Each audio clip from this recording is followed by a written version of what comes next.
Hello दोस्तों, कहानी की इस नई सीरीज में आप सभी का स्वागत है। आज की इस कहानी का नाम है मंजुलिका। यह एक चुड़ैल की कहानी है।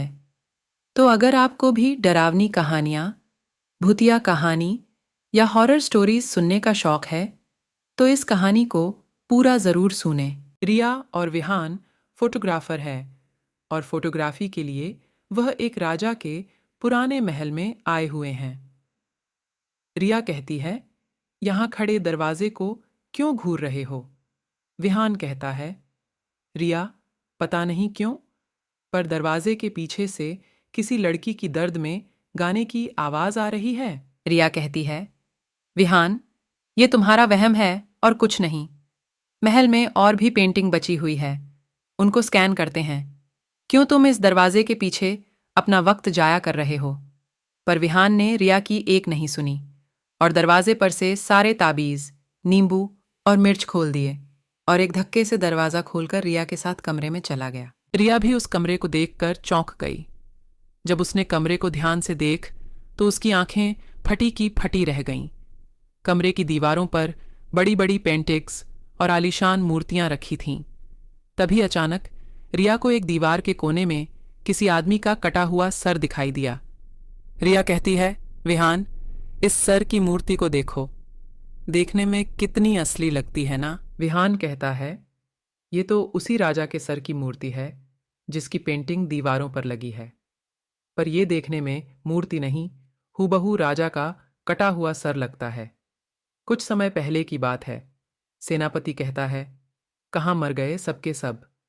राजा साहब महल में पधार चुके हैं और यहाँ पर अभी तक तैयारियां भी शुरू नहीं हुई। कहाँ है वो नई नृत्य की मंजुलिका? बुलाओ उसे। राजा साहब बहुत शिकार करके थक चुके हैं। मंजुलिका ही उनकी सेवा के लिए जाएगी। दासी कहती है, सेनापति साहब, वो तैयार होने को राजी नहीं है, बल्कि उसने तो श्रृंगार का सारा सामान भी तहस नहस कर दिया है। सेनापति कहता है, इतनी ही गर्मी है तो उससे बोलो कि राजा साहब के सामने दिखाए, मेरे सामने नहीं। कहाँ कहाँ है वो? मंजुलिका के कक्ष में जाकर कहता है। सेनापति कहता है, क्या तमाशा लगा रखा है तुमने? लगता है इतनी मार खा के भी तुम्हें अक्ल नहीं आई। अरे अपने बारे में ना सही, कम से कम अपने परिवार के बारे में तो सोचो। उन सभी की जान भी राजा साहब की तलवार की नोक पर है। इधर तूने नखरे किए और उधर तेरी नानी की गर्दन ढड्डा से अलग, समझी? इसलिए चुपचाप तैयार हो जा। मंजुलिका कहती है, उस विध्वंस को बोलो कि मंजुलिका ने अब दूसरों के इशारे पर नाचना छोड़ डाल दिया है। अरे अपने बारे में ना सही, कम से कम अपने परिवार के बारे में तो सोचो। उन सभी की जान भी राजा साहब की तलवार की नोक पर है। इधर तूने नखरे किए और उधर तेरी नानी की गर्दन धड़ से अलग, समझी? इसलिए चुपचाप तैयार हो जा। मंजुलिका कहती है, उस विध्वंस को बोलो कि मंजुलिका ने अब दूसरों के इशारे पर नाचना छोड़ दिया है। सेनापति कहता है, खबरदार मंजुलिका, अगर तुमने अपनी गंदी जुबान से राजा साहब का नाम भी लिया तो? तेरी जुबान से तुझे फांसी ना लगा दी तो मेरा नाम भी सेनापति वीरभद्र नहीं है। मंजुलिका कहती है, मेरी तो सिर्फ जुबान गंदी है, मगर तेरा राजा विध्वंस, वो तो पूरा का पूरा गंदा है। मुझे पाने के लिए उसने पूरे गांव को जिंदा जला दिया और अब मेरी नानी को मारने की धमकी देकर मुझे नाचने को कहता है। सेनापति वीरभद्र, तुम्हारा राजा बूढ़ा हो गया, किसी काम का नहीं रहा वो। मैं तो कहती हूँ उसके सोने के बाद तू आ जाया कर मेरे कमरे में, कसम से। खुश न कर दिया तो मेरा नाम मंजुलिका नहीं। मंजुलिका की बात सुनने के बाद सेनापति वीरभद्र गुस्से से तिलमिला उठा। वो मंजुलिका को मारने उसकी तरफ बढ़ा ही था कि तभी किसी की आवाज सुनाई दी और सेनापति वीरभद्र के कदम वहीं के वहीं रुक गए। वो और कोई नहीं, राजा ही था। राजा कहता है, अरे वीरभद्र, इतना भी नहीं समझते? यही तो वो चाहती है कि तुम उसे मार डालो और उसे जिंदगी और मुझसे हमेशा हमेशा के लिए आराम मिल जाए। मंजूलिका कहती है, आ गया तू। कसम से बड्ढा ही बेशर्म किस्म का इंसान है तू। इतनी बातें सुनने के बाद भी अपना मुंह उठाकर रोज रात को चला आता है मेरे पास। पोना राजा कहता है, अरे वीरभद्र, इतना भी नहीं समझते। यही तो वो चाहती है कि तुम उसे मार डालो और उसे जिंदगी और मुझसे हमेशा हमेशा के लिए आराम मिल जाए। मंजूलिका कहती है, आ गया तू। कसम से बड़ा ही बेशर्म किस्म का इंसान है तू। इतनी बातें सुनने के बाद भी अपना मुंह उठाकर रोज रात को चला आता है मेरे पास। राजा कहता है, अब क्या करे मंजू, तेरी जवानी मुझे जीने नहीं देती और मरना मैं चाहता नहीं हूं। इसीलिए रोज आता हूं तेरे पास ताकि खुद को जिंदा रख सकूं, तुझे तट डेच पा सकूं, तुझे तकलीफ दे सकूं। वो क्या है ना, जब तक खूबसूरत चीज पर दाग न लगा हो वो खूबसूरत ही रहती है, नायाब नहीं होती। राजा कहता है, अब क्या करे मंजू, तेरी जवानी मुझे जीने नहीं देती और मरना मैं चाहता नहीं हूं। इसीलिए रोज आता हूं तेरे पास ताकि खुद को जिंदा रख सकूं, तुझे तड़पा सकूं, तुझे तकलीफ दे सकूं। वो क्या है ना, जब तक खूबसूरत चीज पर दाग न लगा हो वो खूबसूरत ही रहती है, नायाब नहीं होती। कहते हुए राजा विध्वंस जबरदस्ती मंजुलिका के गालों को छूता है, फिर धीरे धीरे उसे गुस्से से मसलने लगता है। मंजुलिका को ऐसे दर्द में तड़पता देख राजा विध्वंस की आंखें चमक उठीं। उसे मंजुलिका को दर्द से कहराते देख मजा आ रहा था। राजा कहता है, चल तू भी क्या याद रखेगी कि किसी दरिया दिल राजा से तेरा पाला पड़ ढा था। जा, आजाद कर दिया तुझे। कहते हुए राजा विध्वंस जबरदस्ती मंजुलिका के गालों को छूता है, फिर धीरे धीरे उसे गुस्से से मसलने लगता है। मंजुलिका को ऐसे दर्द में तड़पता देख राजा विध्वंस की आंखें चमक उठीं। उसे मंजुलिका को दर्द से कहराते देख मजा आ रहा था। राजा कहता है, चल तू भी क्या याद रखेगी कि किसी दरिया दिल राजा से तेरा पाला पड़ा था। जा, आजाद कर दिया तुझे। बस आज आखिरी बार दिल खोलकर मेरी महफिल को रोशन कर दे, उसके बाद मैं तुझे हमेशा हमेशा के लिए आजाद कर दूंगा। मंजुलिका मन में सोचती है, अब मैं भी अपने प्रेमी के साथ खुली हवा में सांस लूंगी, अपना परिवार बसाऊंगी। राजा विध्वंस अपने सिंहासन पर बैठा हुआ था। उसके मंत्री और प्रजा से पूरी सभा सजी हुई थी। सबके मन में मंजुलिका का नृत्य देखने की लालसा थी। तब मंजुलिका पूरी तरह सिंगार में डूबी किसी अप्सरा की तरह लग रही थी। मंजुलिका का रूप दे प्रजा में बैठे लोगों के मुंह से लार टपकने लगी। राजा कहता है, नृत्य शुरू किया जाए। राजा विध्वंस के आदेश पर चारों तरफ ढोल नगाड़े बजने चालू हो गए, जिसे सुन मंजुलिका भी धुन पर थिरकने लग गई। वो पूरी सभा में झूम झूम कर खुले दिल से नृत्य कर रही है और वही गाना भी गा रही है जो कि वो अपने प्रेमी के लिए गाया करती थी। पूरी सभा मंजुलिका के नृत्य से मदहोश हो गई। तभी राजा विध्वंस एकदम से खड़ा हुआ, जिसे देख पूरी सभा को मानो सांप सूंघ गया हो। सब के सब एकदम से शांत हो गए। राजा कहता है, वाह मंजुलिका वाह, तुमने आज साबित कर दिया कि मेरी नज़र सच में बहुत कीमती है, जो हीरो को पहचानना भी जानता हूँ और उन्हें तराशना भी। जैसा कि मैंने कहा था, आज की महफिल तेरी इस राज महफिल में आखिरी महफिल होगी। पर जाने से पहले इतने साल जो तुमने हमारा मनोरंजन किया, उसके लिए हम तुम्हें भेंट देना चाहते हैं। राजा ताली बजाते हुए, अरे लैला, ओ भाई। तभी कुछ दास हाथ में थाल सफ़ेद कपड़े से ढक कर लाते हैं।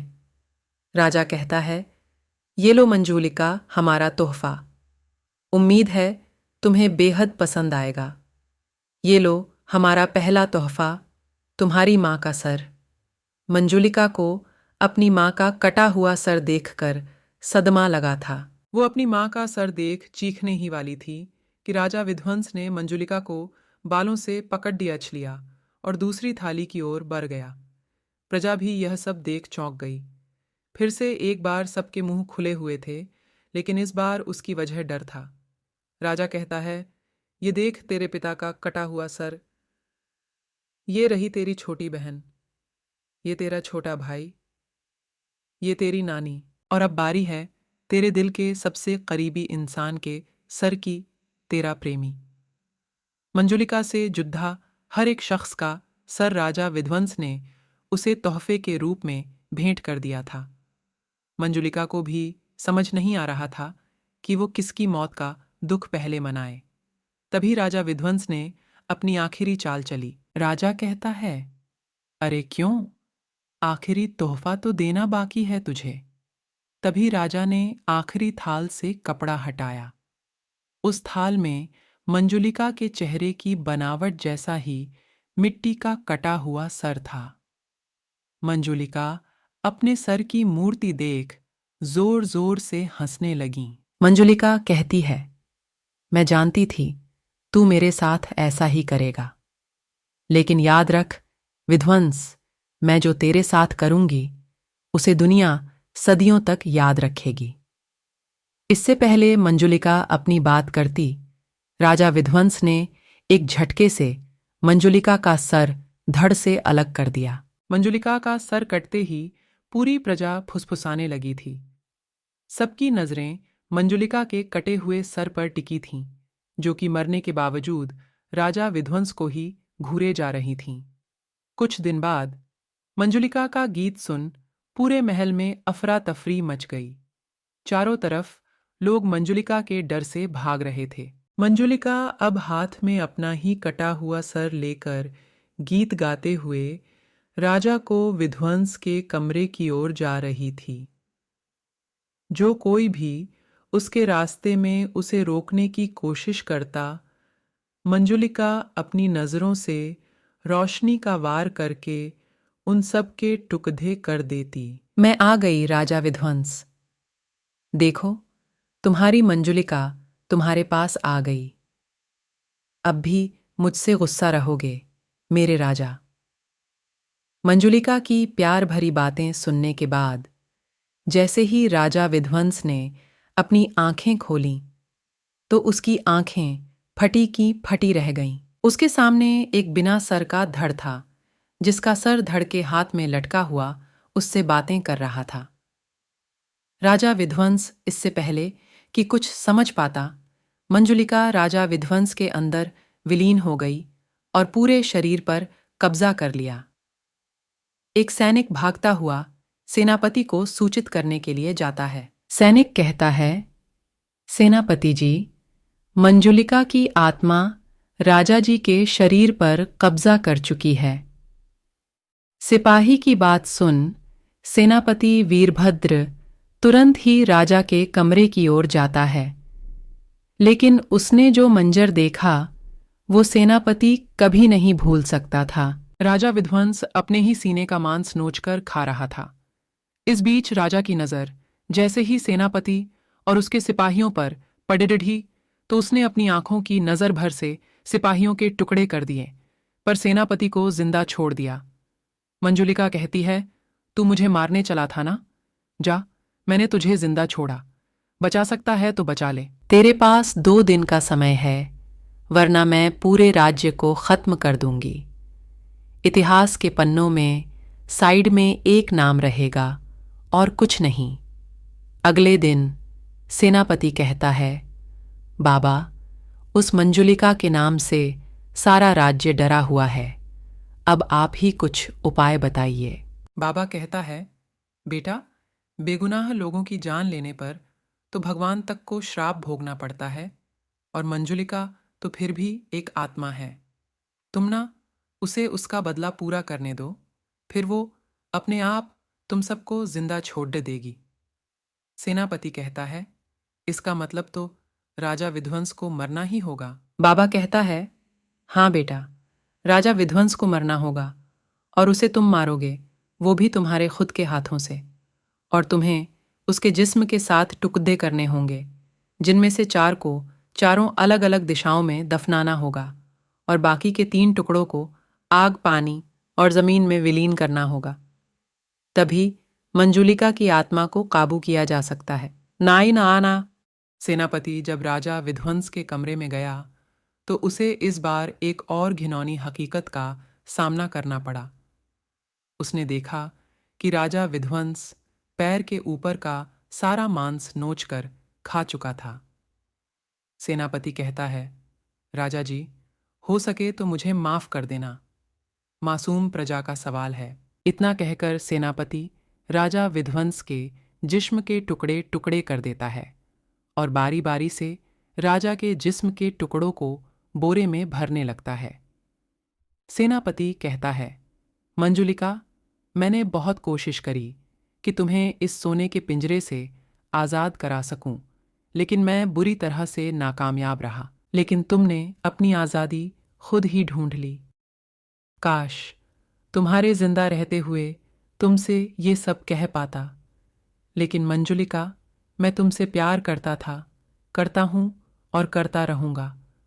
और ये सब इसलिए कि इतिहास तुमको याद रखे और शायद इस बहाने मेरा भी जिक्र हो जाए। अगले दिन सेनापति बाबा के साथ मिलकर राजा के कमरे का दरवाज़ा मंत्र और तावीज़ से हमेशा हमेशा के लिए बंद कर देता है, ताकि कभी भी फिर मंजुलिका की आत्मा किसी को परेशान न कर सके। लेकिन तब क्या होगा जब खुद ही कोई मंजुलिका के सामने मरने चला आए। रिया और विहान उस सर वाली मूर्ति को देख ही रहे थे कि तभी उस मूर्ति ने अपनी आंखें खोल दी। आंखें एकदम लाल थीं, जिसे देखकर रिया और विहान बुरी तरह डर जाते हैं और भागने लगते हैं। लेकिन तभी उस मूर्ति की आंखों में से तेज रोशनी निकलती है और रिया और विहान के टुकड़े टुकड़े कर देती है। ये हॉरर स्टोरी आपको कैसी लगी? नीचे कमेंट में हमें ज़रूर बताएं। ऐसी और भी डरावनी कहानियाँ के लिए हमें सब्सक्राइब करें।